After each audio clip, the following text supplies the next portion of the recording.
Akkam jirtan hordoftoota viidiyoo tanaa har'a waa'ee tiiktookii waa'ee miidiyaalee hawaasaa irraa waan tokko isiniin jedha. Miidiyaalee hawaasaa jechuun akka daandii kanaati. Fakkeenya daandii kana qajeelaadha filattee irra deema yoo jettee akka itti irra deemte waan fagoo jirullee si mul'isuu danda'a. Sana jechuun xumura daandii kanaa abjuun kee maal akka ta'e yoo kaatte abjuudhuma fageenya irraa namni tokko kaameraa kana gubbatti fakkeenya asii jedheetiin yoo dhaamsa tokko isinii kaa'e kaameraa kanarraa amma dhaabbadhee xumura isaa namoota achi jiran arguu hin danda'u. Yoo garuu as siqsite akkatti si mul'isa. Kana jechuun daandii imala jireenyaa yookiin immoo daandii jijjiiramaa kee irratti illee abjuun kee fagaatee siif mul'ata yoo ta'e haala salphaadhaan abjuu kee daangaa gahuu dandeessa jechuudha. Haa ta'u miidiyaalee hawaasaa irraa galii argachuu yookiin immoo miidiyaalee hawaasaa gubbatti yeroo kenna qisaasessuu gubuu lamaan keessaa filannoodha jechuudha kan jiru. Albee qara lamaati waan ta'eef yookiin baasii irratti baafna yookiin immoo bu'aa irraa arganna jechuudha. Har'a tiiktookiin har'i guyyaa 19 tiiktookiin already cufamee jira. Pirezidaant Tiraamp cufanii jiru jechuudha. Yoo tiiktookii pirezidaant Tiraamp cufanni namoonni hedduun madda galii isaanii ni dhabu jechuudha. Namoonni dhugaadhaan riil irratti dalagan. Namoonni immootu tiiktookii irratti yoo duraa dalagaa hin turre yookiin immoo tiiktookii waan garagaraatiif waan faayidaa hin qabne fayyadamaa turan siyaasaaf ta'uu danda'a, geejjiba garagaraatiif ta'uu danda'a, yakka garagaraa irratti dalaguuf ta'uu danda'a yookiin immoo saba tokkotti buusuudhaaniif yookiin immoo yeroo ofii qofa yeroo naa deemtu jedheeti yeroo ofirraa oofuudhaaf yeroon siin deemtu obboleessa kiyya yeroo sirraa deema malee waan akkasiitiif tiiktookii fayyadamuu turuu dandeenya jechuudha namoonni hedduuni. Haa ta'uutii har'a tiiktookii yeroo cufatu abdii kun warroonni irratti biizinasa yeroo durallee dalagdan mallaqa irraa argattan miidiyaalee hawaasaa miidiyaalee babbareedoo ta'an miidiyaalee dhugaadhaan isin fayyadan miidiyaalee hedduu isiniif gumaachuu danda'a. Harboor miidiyaa neetwoorkii filannoo keessan godha. Gara tiiktookiitiin, gara yuutuubiitiin, gara inistaagiraamaa, gara telegiraamaatiin, gara tiwiitaraatiin karaa barbaaddaniin harboor miidiyaa neetwoorkii jettanii sarchi gootanii argachuu dandeessu. Kana jechuun mana keessan teettanii appilikeeshinoota akkamiitiin galii dabalataa akkaataa itti argachuu dandeessan akkasumas appilikeeshinoota akkamii yoo irra fayyadamne ofii keenyarraa dabarree biyya keenyaaf madda galii goonee diinagdee keenyarratti xiqqoo waa dabalu GDP kee xiqqoo isii akka ol ka'u taasisuu akkamitti akka dandeenyu appilikeeshinoota baay'ee babbareedoo ta'an na bira jiru jechuudha. Sooftiweerii baay'ee babbareedoo ta'an isiniif himuu danda'a, isiniif gumaachuu danda'a jechuudha. Kana jechuun namni tokko gaafa dhuunfaa ofiitiin guddate, ikoonoomii ofiitiin guddate, hawaasummaadhaan gaafa guddate, diinagdeedhaan gaafa guddate, biyyattiidhaafis bu'aa qabaa jechuudha. Fakkeenya namni neetwoork maarkeetingii dalagu, neetwoork maarkeetingiin inni dalagu sun neetwoork maarkeetingii biyya ormaa yoo ta'e, mallaqoottan biyya keenyaa gara biyya ormaatti dabarsee baasa jechuudha. Biyya saniif ikoonomiin isii ni guddatti, biyya keenyaaf garuu nama isaan qofatu dhuunfaadhaan guddata. Haa ta'uti bor konkolaataa bita namni sun wantoota garagaraa godhaan waajjiruu danda'a.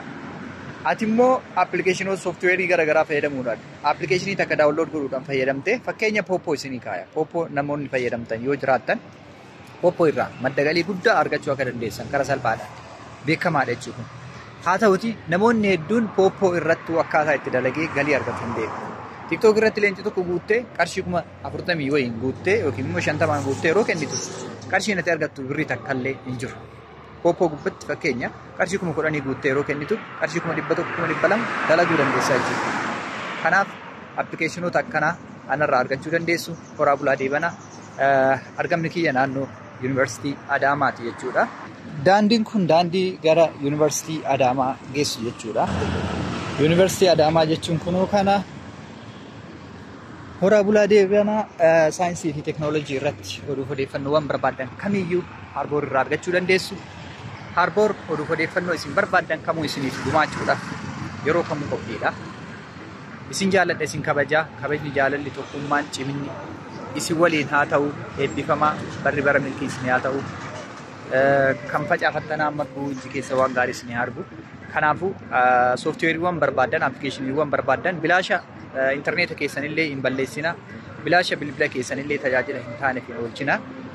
Fakkeenya hangaatiin guddaan namarraa qaba jechuudha. Namni bilbila Androidii takka bilbila Androidii qabatee deemu tokko bilbilli Androidiin isaa kun yoo tajaajila kaardii birrii 10 itti guute kaardii birrii 10 isa deebisuu hin danda'u yoo ta'e kaardii birrii dhibbaa yoo itti guute kaardii birrii dhibbaa san deebisuu hin danda'u yoo ta'e 1,000 godhuu hin dandeenyu 100 godhuu hin dandeenyu yoo ta'e sababni inni Android baadhatuuf tokkoffaa maali yoo hojiilee onlaayinaa ittiin dalagin fakkeenyi isin agarsiisa mee kaameraa kana sirriitti hordofaa.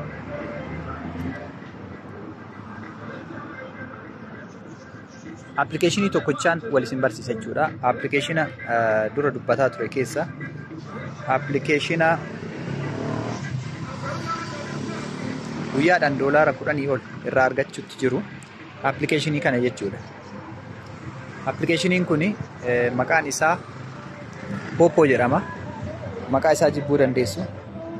Popo jedhama.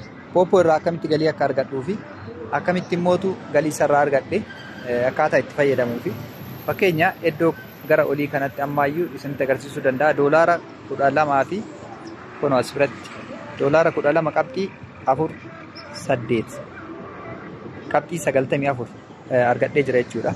Hayyee Popo kanarraa akkamitti galii argachuu dandeenya? Akkamitti irratti hojjechuu dandeenya? Kunoo maqaan kootis isa kana Harboor kan jedhu Popo gubbatti ID'n kiyyallee 25906592 kan jedhu sani jechuudha. Karaa salphaadhaan argachuu dandeessu. Hayyee Popo kanarraa akkamitti galii argachuu dandeenya kan jedhuufi laayivii gubbaa taa'uudhaan yookiin immoo laayivii isaarra seenuudhaan yookiin immoo laayiviin alatti eejent waan jedhu jira. Eejentii namoota hedduu affeertanii carraa kana kennitanii galmeessuudhaan karaa salphaadhaan irraa argachuu dandeessu jechuudha. Kanaaf guyyaan qarshii takka, qarshii lama, qarshii 10, qarshii 100, qarshii 1000 dalaguun salphaadha. Garuu wanti waan hundaa dursu beekumsa gahaa qabaachuu qabna. Barnoota seeraan hordofuu qabna jechuudha. Waan irratti hojjennu kamiyyuu xiyyeeffannaadhaan irratti hojjechuu qabna. Horaa bulaa deebana.